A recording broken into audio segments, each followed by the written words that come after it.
Hirers, what did a candidate wear to an interview that cost them the job?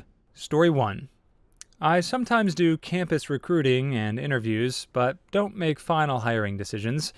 With that said, at a campus event, my partner and I were going through a line of over 300 people.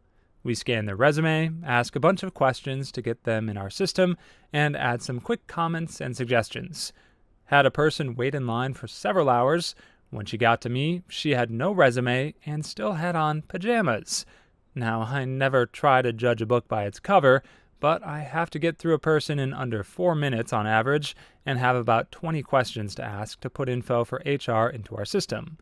I was ready to power through this as fast as possible to get to a candidate that was an actual potential hire. However, this girl was graduating with a 4.0 BS in computer science at the age of 17. She spoke 7 languages fluently. I could not verify this. She said that she'd started working on PhD research when she was 14, but didn't want to continue with school. I had to convince her to go make a resume, as I could not complete her in our system without it, and wanted to make sure she was visible to the right people. Honestly, I was surprised she even wanted to work at a Fortune 500 company. It's a great start for most people, but I would think prodigies would have other options than a $70K salary in Texas. She did go make a resume and waited in line again. I made sure HR found her profile, but I have no idea if she signed on with us.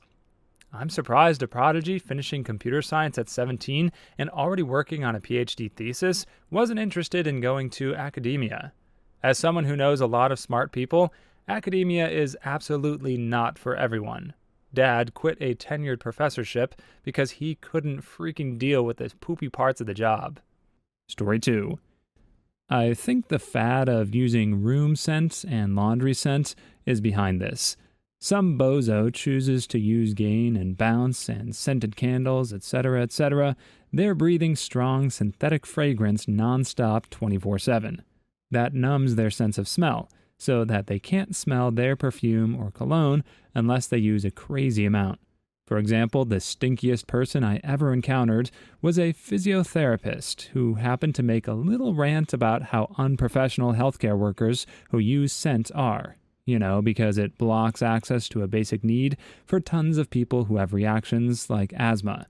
I had to tell them that I almost got knocked over by his fume cloud when he was anything closer than maybe 20 feet away. He was stunned. Turns out his wife does the shopping and laundry, so he didn't notice she was choosing scented products, and it was so strong it basically killed his sense of smell. Had no idea he wasn't unscented.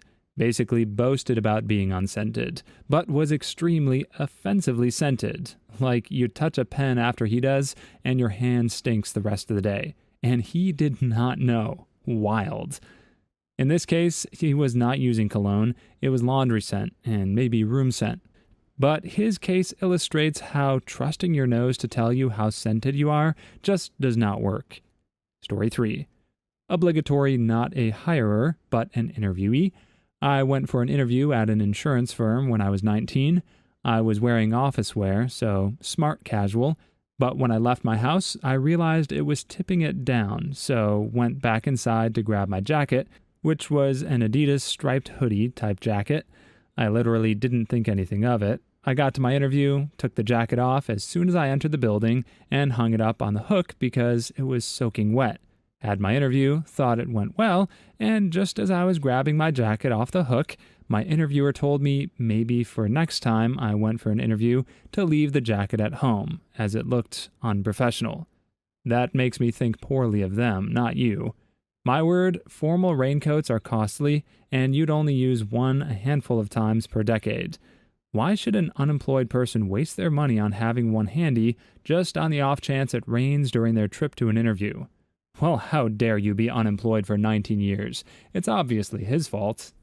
I'm not sure if this is a popular opinion or if I'm in the minority here, but I actually prefer when business people wear their casual clothes. I just find them more trustworthy and authentic in, let's say, an athletic wear jacket than I would find them in a business trench coat or a sports jacket or a full-on suit and tie. Fashion and formal wear is one thing if it genuinely makes you feel good about yourself, and it's great for fancy occasions like weddings and such. But for some reason, when I interact with people in a business setting and they're all dressed up, I just tend to feel like they're putting on a front and are trying to sell me something or accomplish something from their own agenda. I guess it also depends heavily on the individual's personality. I know certainly there are exceptions, like Review Bra, for instance, aka the Report of the Week. He's a YouTuber who has dressed in full-on suits and ties for every video he makes reviewing fast food and stuff like that. But I've never gotten the impression that he was trying to dupe me. It's just his personal style preference, which is totally fine. And in a case that's very unique, it's the fake salesman, though, and the finance bros that get under my skin. Story 4. I was doing the hiring for an entry-level retail job. An interviewer called and said he was running late because his other job kept him late. Okay, no problem really. I got a call from the service desk that the guy showed but was running down to the restroom. My coworker and I went to the common area and waited. About 5 minutes passed, and we were just sitting there BSing for a few. Finally, after literally 15 minutes, I had my coworker head down and see if maybe the guy was lost or didn't know where to go. Then my coworker and this guy came walking to the interview table, and apparently this guy decided to hurry up and shave first. His face was bleeding from 6 to 7 spots, and he had toilet paper on them. We didn't end up hiring him, but it was really because his interview was absolutely terrible. I kind of felt bad for him because he obviously was really trying hard to make a good impression. Story 5. I've had candidates bomb out of interviews for various reasons, but only one that killed her candidacy by being poorly dressed. Coworker, Pete, knows I'm hiring and tells me about Jean. I need to hire Jean. Jean is the best. Jean's CV puts her in the middle of the pack, so we ask her to come in for an interview. Jean is wearing a beach cover-up and a shirt over a swimsuit. Jean has finger-combed her hair out at best. She's wearing heels. At the time, our office only allowed jeans on Fridays and required collared shirts on men every day. Apparently, she felt that her friendship with Pete gave her a leg up, so she didn't bother. She was not hired. Wow, if a friend referred me, I would be on my best behavior so as to not embarrass them. Incidentally, this is also why I will almost never recommend anyone else unless I know that I know they will not make me look bad. My friend recommended me for a job, and I still stressed out about making him look bad several months after being hired. Story 6. Unusual one, in my opinion. My wife interviews a lot of people for therapy roles of varying types. There's usually a group interview after the initial ones, and all the coworkers said they wouldn't hire a woman because of her shoes. The candidate had Louis Vuitton shoes on. The reasons they gave were she probably wants too much money, not that she doesn't even need the job, and perceived her as a person they wouldn't get along with. She ultimately didn't get past the first interview. I asked my wife about it, and she said she didn't even notice what she had on her feet. She didn't hire her because her experience was with adults and not children. Oh, that's messed up. What if she saved up for months to buy good shoes? What if she borrowed them? Wow. Yeah, as someone on a low wage, I always save and buy good shoes. They last longer and are better for your feet. If you're on your feet all day, never scrimp on footwear. Buying cheap is false economy. You end up replacing more often. Also, they could have been a gift. Story 7. I once went to an interview in which my skirt split up the back as my interviewer followed me up the stairs. I was told I was too confident for the job. Oh my God, that's got to be a top 10 nightmare for me. It was bad enough the time when I was at work, had worked there a couple of years, and was wearing a long skirt that had a slit to just above the knee. Somehow, as the day progressed, the seam above the slit started letting go, and the slit got higher and higher and higher until finally it was nearly to the top of my thigh. Thankfully, the office was almost entirely women, and they all just laughed it off. When I was in college, the only jeans I could afford were the cheap ones from Walmart. At least once a semester, I'd go to sit down in a chair in class, and my jeans would split right up the butt, and everyone could see my underwear. I don't buy jeans from Walmart anymore. Story 8. A very experienced career sales guy applied for a full-time sales gig at our store. He came in about a week before his formal interview, just to say hi and introduce himself to the manager. He had arrived wearing a Hawaiian shirt, board shorts, and thongs, flip-flops for you filthy Americans. As he had come in unannounced and it wasn't formal yet, this was fine. However, the next week when he arrived for his formal interview, he was dressed in the exact same outfit. I just couldn't believe it. We weren't sure if he was just that confident that he would be hired because of his experience, or whether he legitimately didn't give a care. This guy's interview lasted all about 5 minutes. He did not get hired, and instead we hired a 23-year-old with zero sales experience who actually worked out great. I'm British, and I still did a double take. In my experience working in IT, and especially post-COVID with everyone going full-time remote working from home, a Hawaiian shirt and shorts with flip-flops would be totally acceptable. I'm just so glad that my days working at places that required uniforms or formal business attire are over. To me, it really does seem that nowadays, if your company is down to earth, they really don't give a care if you're on calls in your casual loungewear. So long as you're competent with the work that you provide, it shouldn't even matter in the first place. Story 9. I was the candidate, interviewing over my lunch hour since it was a 2 to 3 minute drive away from my existing position. I'm a software engineer. This industry doesn't pay you to look pretty. For the last 12 years, I've held salaried positions where I wore jeans every day. I have successfully interviewed in everyday clothes. When I interviewed at Google, I was told explicitly not to dress up. So, to the interview, to clarify, not Google, I wore the jeans and sweater that I wore to work that day. During the interview, it was mentioned they were looking to hire 70 software engineers over the next year to spin up a big project. When they called later, they said I aced the technical part, but was disqualified for my dress. Well, props for giving feedback. Good luck in your search for the 70 best-dressed engineers. Amused, not bitter. I think I dodged a bullet. Yeah, see, this guy corroborates what I was saying about working in IT or computer science in general. Typically, the Venn diagram of people who are very good at these jobs and also are overly concerned with their appearance has a very slim overlap. I used to be a consultant that would check on companies' data centers and other IT operations, and very often those groups of individuals were the most laid back in terms of how they approached the job.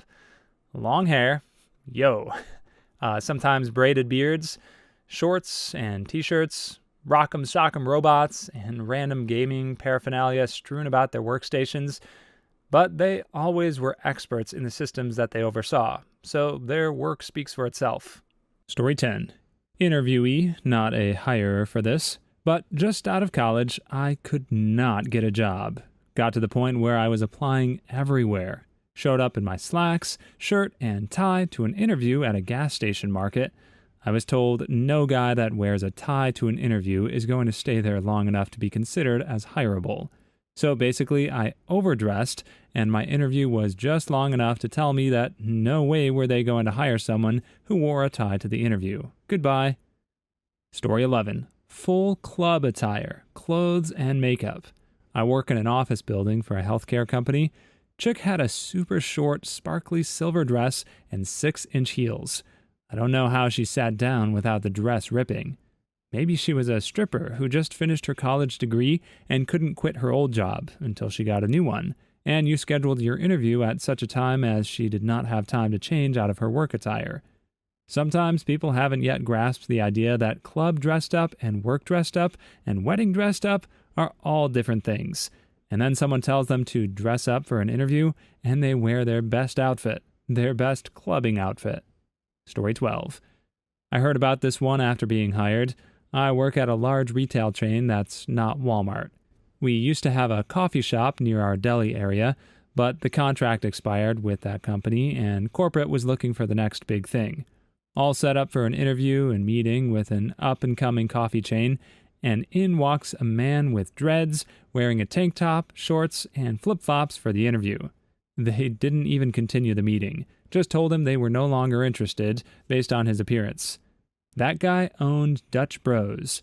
The most important person in a room full of suits is the one wearing t-shirts and jeans. Story 13. A 40-year-old lady passed her interview, but then showed up for her first day at the factory in a mini skirt with stilettos, and a deep V-neck sheer tank. She was asked to leave. I wish my old job would have done that to people. So many people came in dressed completely inappropriately for the job. We were a shipping warehouse, and a lot of people wore awful shoes. At the very least, you need sneakers with some grip, but I was one of the only people wearing steel-toed boots. Even after someone dropped a pallet and almost broke their foot, they never said anything. In a factory job? Good Lord. Yeah, see, this is where it makes sense to enforce a uniform. If it's function over form and the clothes that you wear serve an actual purpose to increase the effectiveness of your job, then by all means. Obviously, you wouldn't want a firefighter or a construction worker to do their jobs in everyday clothing. And of course, who in their right mind would eat at a restaurant where the chef isn't wearing one of those cool chef hats? That's where all the skill of the job comes from, obviously. At least if what I saw in Ratatouille is to be believed.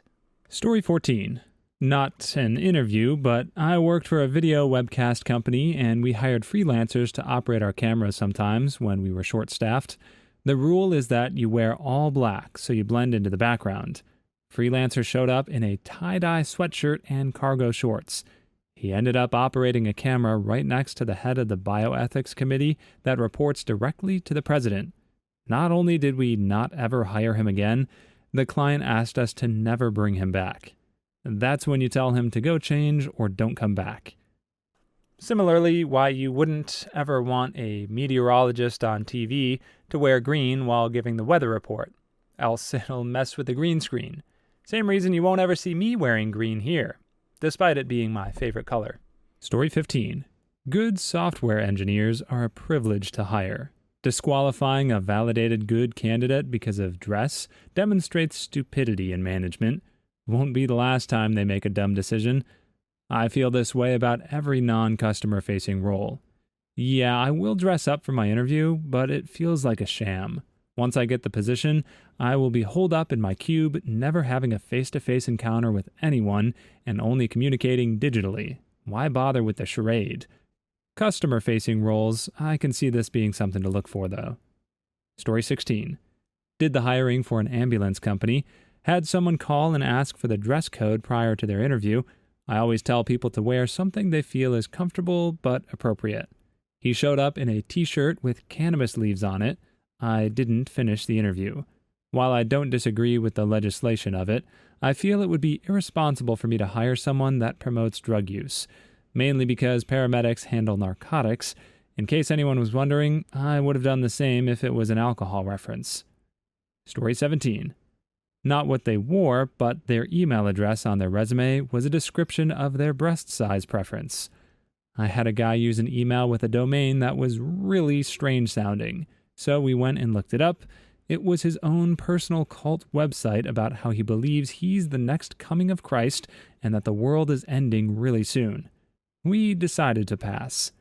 Why do people not have two emails? One for official stuff and one for stuff like Reddit, video games, etc.? Story 18. Interviewing for our food service department within a well-known hospital in St. Louis, young girl, lower 20s, comes in wearing bright yellow Uggs and a Davy Crockett hat. As if that wasn't enough, she also had one of those tails. Not the butt plug type, just attached to her pants. I understand the concept of dress for the job you want, but I don't think that applies to being a furry. I'm wondering how you verified it wasn't a butt plug type towel. Story 19. I served on a committee to hire a new church secretary, parish officer manager. The applicant arrived wearing a heavily sequined blouse, bright pink miniskirt, and matching bright pink high heels, studded with rhinestones. The pastor took one gander at her and made the sign of the cross, sending a clear signal that she wouldn't make an appropriate choice for a church position. You misread the signal. He was saying, Jesus says this one. The pastor, it's for a church, honey. Next. Story 20. Too much cologne or perfume. I have ended numerous interviews because of this. I have had hiring managers end interviews early because they could not stand the stench. One time, the hiring manager had an asthma attack because of this. Guess what? The candidate did not get the job. Pro tip, cologne should be discovered, not announced. Also, if you wear cologne, Google for more tips. The info is out there, people. Use it. Story 21. I was working for a concessionaire for a Major League Baseball team where we do a mass hiring event before the season starts. This man came into the waiting room in street clothes, asked to go to the restroom, and changed into a Halloween-style pimp suit. This included a hat and a cane. How did you not hire him for costume and wardrobe, mascot or something? Story 22. I used to be the physician lead for my group's NP program. As such, I was involved with the interviews and hirings. Our business manager refused to consider a qualified candidate because she wore baby doll socks with her outfit. I never understood that one. What are baby doll socks? White socks with lacy frill. Story 23. A t-shirt of Mickey mounting Minnie from behind. It was disturbing on so many levels, not the least of which was how well it was done. This was for a minimum wage position, but still. Awful taste, but great execution type deal. Story 24. His Beat headphones over his neck. I don't know if it counts though, because there were many other reasons, also including 3 F-bombs to start the interview. How the fricking frick are you frickers doing today? Must have been Australian. Story 25. Once a guy came to an interview at the software company I worked at wearing a female body inspector shirt. That ended quickly. Trying to milk the unemployment for as long as possible. Female body inspector milk. Story 26. An extremely revealing dress for an HR post. Wasn't hired. Note, she also dropped the F-bomb a few times during the interview and was overall totally unqualified for the post. The dress was the final drop. Story 27. Pajamas. What was the role? Night shift guard in a Scooby-Doo episode. Story 28. Shirt with a marijuana leaf. They were also super stoned. Please leave your stories in the comments. I'd love to make a video of them in the future. Also, don't forget to like and subscribe.